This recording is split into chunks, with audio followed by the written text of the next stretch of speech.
Hello to all my friends out there. Hi, you guys. This video is how to stockpile food for your car. Okay, what I start doing is trying to live in my car from the time I get up until the time it gets dark, and I would normally go home for dinner. So by being in my car, I save money on utilities and wear and tear on my house and property. And I get outside and get some sunlight and exercise. This was one of the worst things about my job. I had to be inside from morning until night. So if you have the luxury of being able to be outside, you're outside all day long. And I exercise by walking around, for 2 hours. And another thing, your stockpile, whether you live in a car or you live at home, is going to save you from inflation. So what I did, here is my bag, and I put a little stockpile in here. And so for about $15, I have some plastic spoons. For about $15, you can buy lunch for 15 days. I bought a variety of chips. And these are good because, your chips won't get smashed. Those were $1.24. I bought beer nuts because when I was young, I used to have beer nuts and Coke every morning for breakfast. So that works for me. You need nuts and you need some fish. So earlier today, I had a can of sardines. And some chips. Pork and beans, those are 48 cents, and you can get by for a while on that. So aside from the fact that it's a lot of food, it's cheap. Beefaroni, you can eat that right out of the can.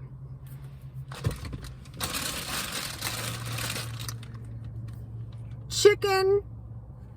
And I'm getting the flip tops for the car, but I'm going to create a little environment, like home environment in my car.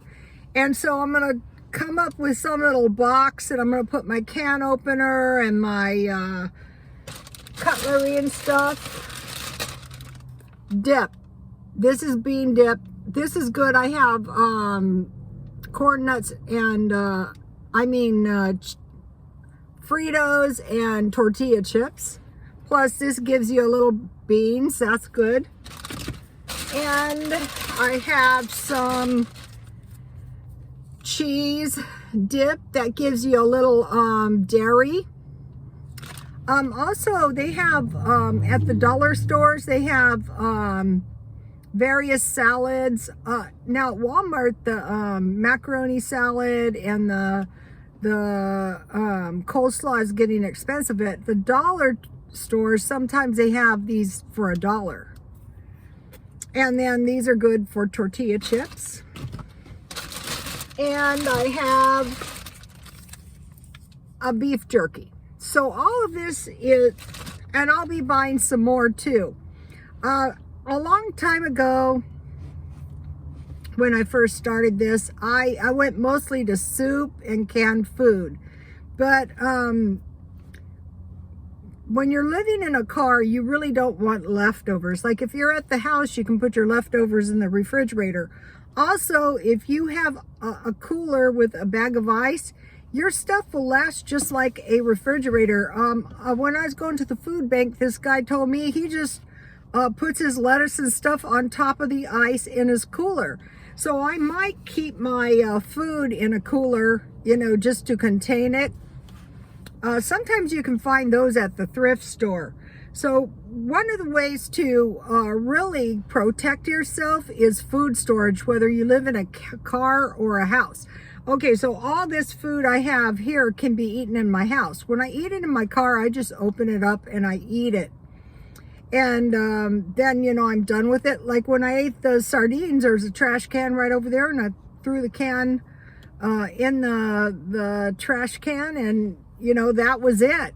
And that works good for me during the day, I still have I still have quite a few laps to go in the walking. And this was disturbing. You know, being a hairdresser, I wondered, wow, what's happening to all these hairdressers? Well, I saw a video of a young hairdresser who's living on the streets.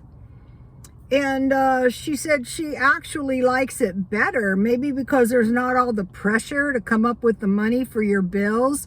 But if you can get a vehicle, you know, bearing in mind anything can happen, what I want to do is get a cargo van, and you can lease them cheaper than rent. So, but you do need a valid driver's license. Also, you know, don't forget going to the, now out here, it's not a problem to get the food from the food pantries.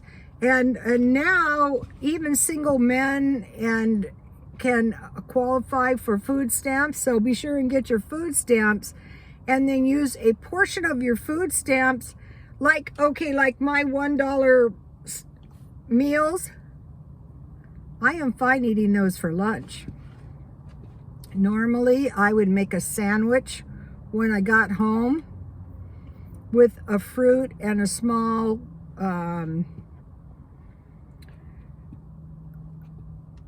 salad of some sort. But you know, these canned foods, I have a lot of canned foods in my stockpile, and I'm out all day anyway. So why, this would be like a working stockpile. Be thinking about how to create a working stockpile in your car, something that you like eating beer nuts and Coke, or eating Coke, Diet Coke with cherry pies. Yesterday I stockpiled some pies. So when you take a look at these, you know, you don't have, my pies are in the freezer. And, you know, beef jerky, I used to eat beef jerky every single day on the way home. So, you know, the trick is, and chips, one thing about chips is I heard somebody had tuna and no bread. Well, chips and crackers protect you, and also macaroni. But, if you don't have any bread and you have chips, or if you have crackers, saltine crackers are probably the cheapest. But if you can afford to get a little bit better quality of crackers, then you're going to be better off. So I'm going to be shopping for some good crackers. And they also have the little crackers that are peanut butter and crackers. Those would be good for living in your car. And then you get a few nuts. You've got to have some fish and some nuts. And another thing, you know, I bought the shelf-stable milk at Dollar Tree, and that is $1, and you get like 4 cups, right? So for a cup is a quarter. So if you're living in your car and your milk is not cold enough, you can just take some of the ice out of your cooler and cool your milk off to eat with your cereal. Last night in the middle of the night, I had a box of Dollar cereal, and I was eating it with that shelf-stable milk. That was fine. That could be eaten in a car. But if I was, you know, going to eat cereal in my car, I would try to get paper bowls, you know, disposable cutlery, because that is going to mess your car up. So if your car is nice, I'm still cleaning my car. Now I have sardine grease on my dashboard that I have to contend with. So the thing, if you're living in your car, even if you're not living in your car, you want to attend to your car daily, because your car very well could save your life when it comes to evacuation or loss of home somehow. And I've been working on that, and I wasn't that careful with my car, but I have seen I have learned that is not smart. And so it is a good idea, you know, to keep a little food in your car. I mean, it doesn't have to be. Another thing is, when I was taking nursing classes, you know, this thing about balanced meals, it doesn't have to be all at one meal. It can be some of it one part of the day and some of it at another part of the day. So if you wanted to buy one of those $3 salads at Walmart and eat that at night, that is good enough for, you know, balancing out your meals. And so a lot of people might say, well, you know, that canned food is really going to kill you. No, what is really going to kill you is no food. So you want to make sure you have, under all circumstances, food each and every day. Eating some of this canned food, I've been eating it for years. I'm about the healthiest person as far as I know. Okay, you guys, please like, comment, and subscribe, and God bless you all.